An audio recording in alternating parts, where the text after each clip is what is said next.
Baik, bismillahirrahmanirrahim. Assalamualaikum warahmatullahi wabarakatuh.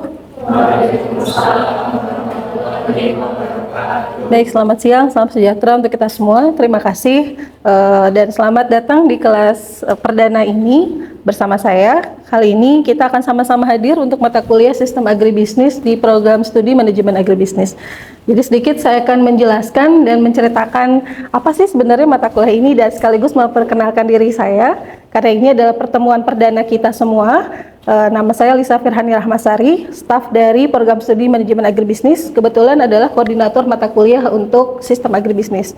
Mata kuliah ini adalah Sistem Agribisnis dengan kode MAB 1101 yang akan diampu oleh mahasiswa sekalian pada semester 1. Kemudian program studi manajemen agribisnis sendiri terdiri dari 5 kelas. Jadi kita ada 4 kelas Bogor dan 1 kelas Sukabumi. Jadi ada kelas A, B, C, dan Q. Kemudian tim dosen pengampu mata kuliah ini ada Dr. Wawan, ada Dr. Suprihatin, ada Bu Leni Lydia, ada Bu Uin, ada Bu Intan, ada Pak Dahri Tanjung, ada Bu Ayu Tias, ada Pak Primagandi, ada Bu Karisma. Baik, sebelum kita masuk dalam mata kuliah ini sedikit saya harus menjelaskan bahwa deskripsi mata kuliah ini apa sih yang akan teman-teman dapatkan dari mata kuliah ini. Mata kuliah ini mempelajari mengenai ruang lingkup sistem agribisnis, terutama kalau kita bicara konteks sistem agribisnis bukan hanya pada komoditas pangan tapi juga non pangan, mulai dari subsistem hulu yang kita sebut sebagai agro input, kemudian on farm atau subsistem usaha tani. Kemudian ada subsistem hilir, nanti kita akan bagi menjadi 2, itu ada hilir pengolahan dan hilir pemasaran. Kemudian ada subsistem penunjang. Dari mata kuliah ini juga nanti teman-teman akan belajar mengenai resiko dan ketidakpastian dalam bisnis. Kemudian ada pembiayaan agribisnis. Kemudian ada added value and food traceability, karena kita akan melihat nanti kaitannya dengan pelacakan pada sistem pangan itu sendiri. Kemudian ada smart farming dan juga pengaruh perkembangan teknologi. Kemudian kita juga akan mempelajari mengenai supply chain management, kelembagaan, serta perkembangan kebijakan dalam agribisnis. Jadi sebelumnya saya ingin menyampaikan bahwa ada capaian pembelajaran atau capaian learning outcome yang memang dibebankan oleh program studi kepada mata kuliah ini. Seperti yang teman-teman lihat bahwa capaian pembelajaran ini sebenarnya memadukan antara sikap, komponen sikap, pengetahuan, juga keterampilan umum, dan keterampilan khusus yang harus dimiliki oleh mahasiswa. Dan harapan kami setelah nanti mempelajari mata kuliah ini akan tercapai capaian lulusan memang dibebankan dari prodi kepada mata kuliah. Misalnya pada capaian pembelajaran 1, capaiannya adalah menginternalisasi semangat kemandirian, kejuangan, kewirausahaan untuk menunjukkan pembelajaran yang tangguh, lincah, dan mampu bekerja sama, serta memiliki kepekaan sosial serta kepedulian terhadap masyarakat dan lingkungan. Saya kira dari mata kuliah ini juga teman-teman akan membangun bagaimana kepedulian terhadap lingkungan dan seterusnya. Di capaian pembelajaran 2, harapannya adalah kaitannya dengan bagaimana menguasai konsep dasar bisnis, agribisnis tadi meliputi subsistem hulu, on farm gitu ya, kemudian hilir, penunjang dan lain-lain yang meliputi bukan hanya komoditas tanaman saja, tapi juga peternakan, perikanan, pengolahan dan juga nanti kaitannya dengan mutu produk agribisnis. Di capaian pembelajaran 3, mahasiswa diharapkan terampil untuk menerapkan pemikiran secara logis, kritis, inovatif, dan juga bermutu dan terukur untuk melakukan pekerjaan yang spesifik di bidangnya. Karena ini nanti harapannya berkaitan dengan kemampuan umum dan kemampuan teknis yang harus dimiliki oleh setiap lulusan dari program studi manajemen agribisnis. Yang keempat, di capaian pembelajaran keempat adalah terampil untuk mengelola perusahaan agribisnis. Kemudian kaitannya juga bagaimana mampu melakukan komunikasi secara efektif, baik dengan atasan, bawahan, sesama, masyarakat, melakukan negosiasi, serta memanfaatkan teknologi digital. Karena tadi seperti yang saya sampaikan bahwa perkembangan teknologi dalam sistem agribisnis ini menjadi salah satu yang niscaya terjadi dalam perkembangan agribisnis. Baik, kalau dikaitkan dari capaian pembelajaran dengan capaian pada mata kuliah, jadi capaian pembelajaran mata kuliahnya kami harapkan bahwa di capaian pembelajaran pertama mahasiswa mampu menguasai konsep sistem agribisnis.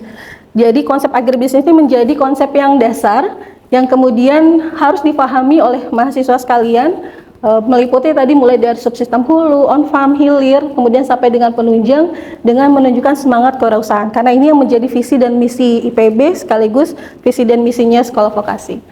Di capaian pembelajaran yang untuk mata kuliah yang kedua adalah harapan kami mahasiswa mampu menguasai konsep dasar bisnis. Tadi ya, berkaitan juga mulai tadi dari teknik budidayanya, kemudian pasca panennya seperti apa, pengolahan, pemasaran, kemudian manajemen komunikasi dengan memanfaatkan manajemen tools. Jadi nanti untuk bisa mengelola agribisnis pasti butuh manajemen tools. Itu yang teman-teman juga akan pelajari, bagaimana nanti juga menerapkan keputusan manajerial untuk usaha mandiri ataupun perusahaan agribisnis. Jadi karena yang namanya perusahaan agribisnis bukan hanya yang sifatnya korporat, tapi juga yang individual. Kemudian yang ketiga adalah capaian mata kuliahnya, pembelajaran untuk mata kuliahnya adalah berkaitan dengan kami mengharapkan mahasiswa juga mampu menerapkan pemikiran yang logis, kritis, dan inovatif tadi, seperti juga capaian CPL yang dibebankan oleh Prodi. Kemudian sesuai dengan standar kompetensi kerja, bidang, dan juga menunjukkan jiwa pembelajar yang tangguh dan lincah. Karena kami berharap bahwa mahasiswa program studi manajemen agribisnis menjadi adaptif dan juga agile learner. Baik, ini adalah 14 pokok bahasan yang akan teman-teman pelajari selama 1 semester ini. Nanti kita akan awali dari pertemuan pertama mengenai apa sih sebenarnya pengertian dan ruang lingkup dari sistem agribisnis. Kemudian juga kita di pertemuan kedua akan belajar mengenai subsistem agrobisnis yang disifatnya adalah agribisnis hulu atau agrobisnis input. Kemudian yang ketiga adalah agribisnis untuk on farm atau usaha tani. Yang keempat kita akan belajar tentang pengolahan. Jadi hilir seperti yang saya sampaikan kita bagi menjadi 2 pertemuan, yaitu pengolahan dan pemasaran. Kemudian kita akan belajar tentang agribisnis supporting subsystem atau jasa pendukung. Kemudian di pertemuan ketujuh kita akan belajar mengenai agribisnis pangan dan non pangan. Ya, jadi spesifik apa itu agribisnis pangan, apa itu agribisnis non pangan. Kemudian di pertemuan selanjutnya setelah UTS, kita akan mempelajari tentang resiko dan ketidakpastian dalam agribisnis. Bagaimanapun yang namanya bisnis, itu pasti ada faktor risk and uncertainty. Ada faktor resiko dan ketidakpastian. Yang berikutnya adalah kita belajar nanti kaitannya dengan pembiayaan agribisnis.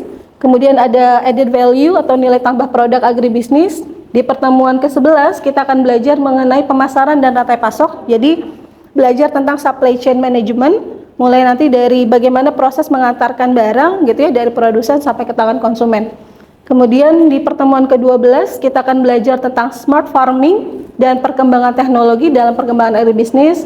Kemudian di ke-13 kita akan belajar tentang kelembagaan dan perkembangan kebijakan yang menjadi supporting dalam sistem agribisnis. Baik, sampai sini kita akan mulai pada pertemuan pertama, yaitu mengenai pengertian dan ruang lingkup agribisnis. Sebelum saya maju ke dalam materi yang saya sampaikan, apakah di antara teman-teman semua ada yang sudah kenal agribisnis itu apa? Ada yang sudah tahu agribisnis itu apa? Secara pengertian agribisnis itu sebenarnya apa? Atau apa yang terlintas dalam benak teman-teman ketika mengenal atau membaca tentang agribisnis? Ada yang mau sharing? Boleh? Agribisnis itu membahas mengenai pertanian dari hulu hingga ke hilir. Baik, terima kasih. Jadi kalau kita bicara agribisnis memang dia adalah pertanian dalam skala yang luas tadi ya. Secara definisi nanti kita belajar agribisnis sebenarnya dianggap berasal dari 2 suku kata tadi. Ada agricultural atau agri pertanian dan juga bisnis. Jadi agribisnis sebenarnya adalah bisnis yang memang basisnya adalah dari usaha pertanian. Sebenarnya agribisnis mulai muncul dan kemudian populer dikenal oleh banyak orang itu setelah adanya Boston Conference on Distribution. Pada saat itu, tahun 1955, John H. Davis mengemukakan konsep teorinya yang pertama mengenai agribisnis, bahwa yang namanya pertanian ketika dia sudah mengenal bisnis, maka agribisnis gitu ya. Jadi agriculture and business, kemudian terkenalah kemudian istilah agribisnis.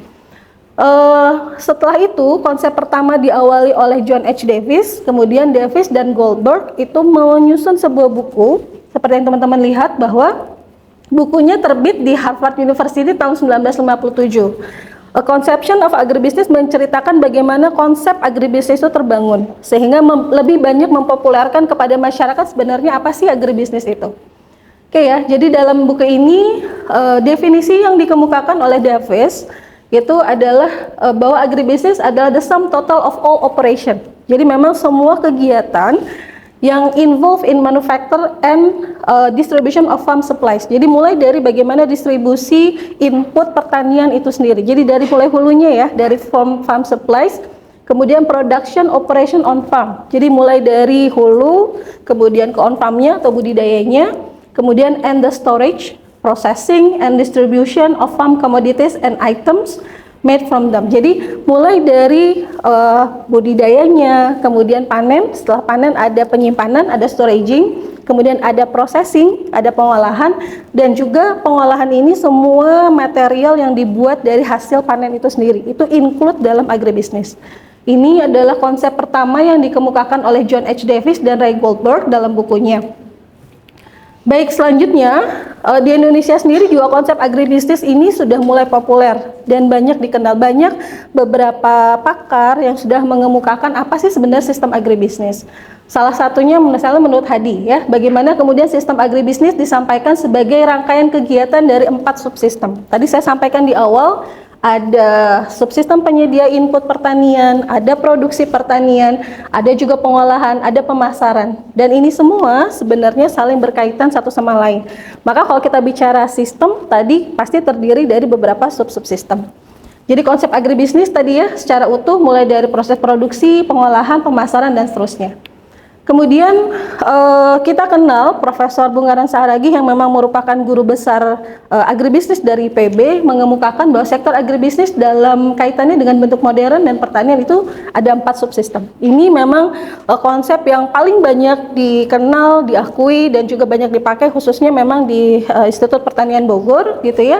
Bagaimana subsistem agribisnis itu diawali dari subsistem hulu, mulai dari penyediaan sarana input produksi tadi ya, mulai dari obat-obatan ya, obat-obatannya bukan obat-obatan farmasi tapi lebih baik pada pupuk gitu ya, kemudian obat misalnya yang dibutuhkan untuk pestisida, betul, dan seterusnya. Kemudian ada benih, ada alsintan atau alat dan mesin pertanian.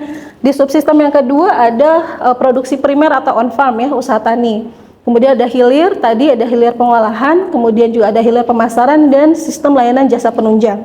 Di sini kita lihat bagaimana lembaga keuangan dan pembiayaan juga menjadi supporting. Bagaimanapun dalam konsep agribisnis dan pertanian itu pembiayaan sangat dibutuhkan gitu ya. Jadi tadi terkait dengan permodalan dan seterusnya.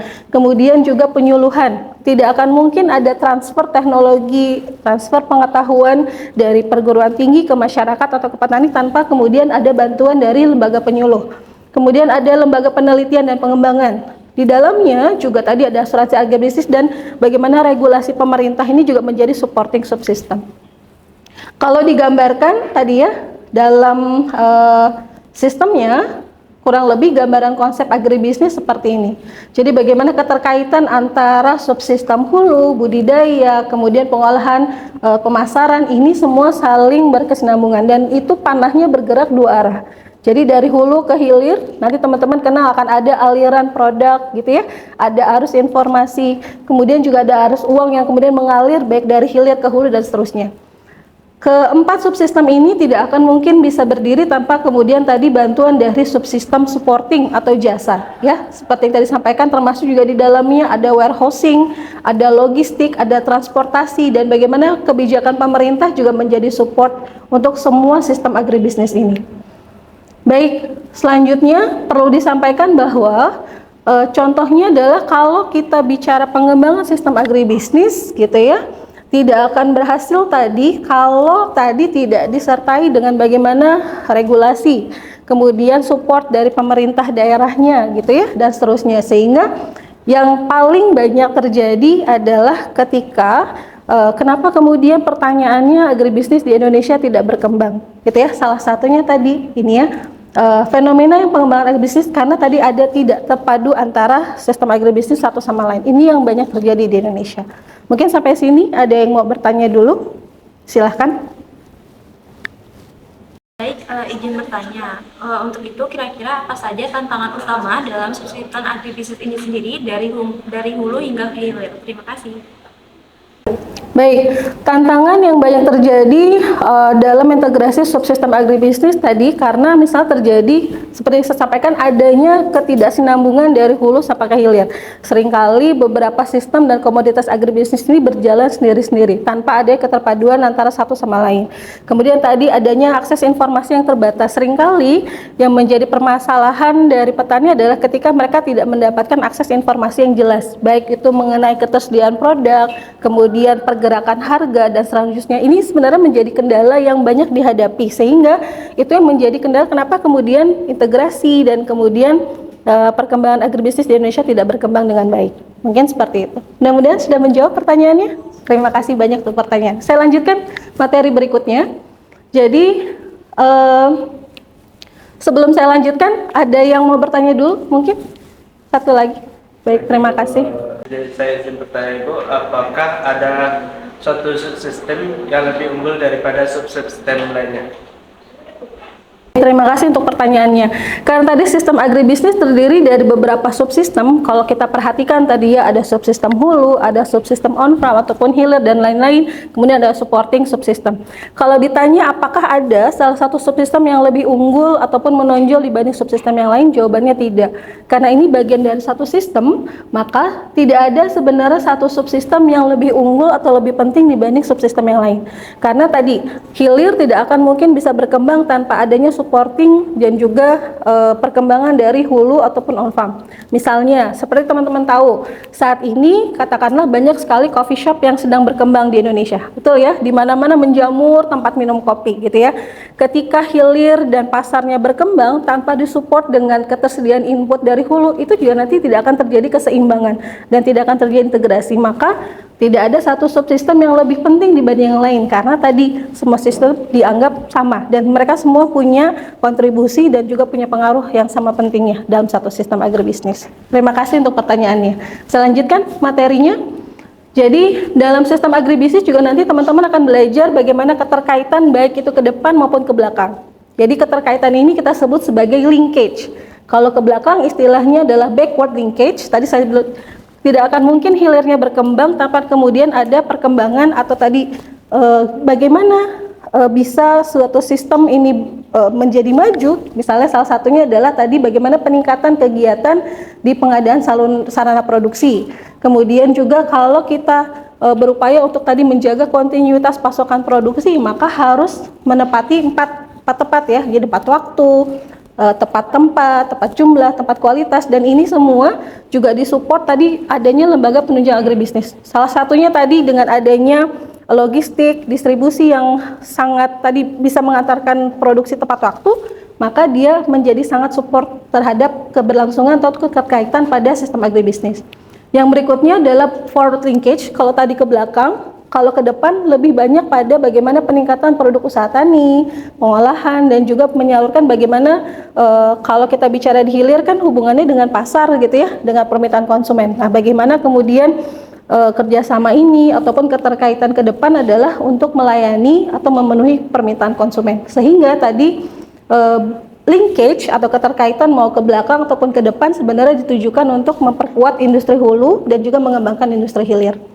Selanjutnya dalam agribisnis, ini juga kita kenal ada keterkaitan antara integrasi baik itu secara vertikal maupun horizontal. Teman-teman perlu tahu bahwa keterpaduan sistem agribisnis tadi ya, mulai dari hulu, kemudian hilir, kemudian supporting, ini berkaitan dengan integrasi secara vertikal kok dalam sistem. Jadi kalau di agribisnis yang namanya vertikal itu justru bukan yang tegak berdiri seperti ini, tapi justru keberlangsungan antara satu subsistem dan subsistem yang lain.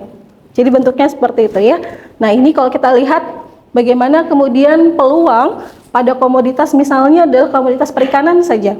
Ini juga sangat penting karena kaitannya nanti dengan pengembangan di sektor ekspor misalnya. Kita akan bahas lebih dalam lagi nanti ketika kita membahas di subsistem hilir.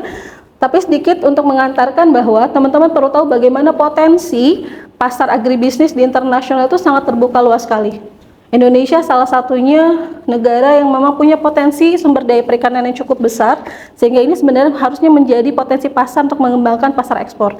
Ini yang teman-teman perlu tahu bahwa sistem agribisnis ini sangat luas, tidak hanya mencakup pada tanaman saja, tapi juga komoditas peternakan, perikanan, bahkan turunannya gitu ya.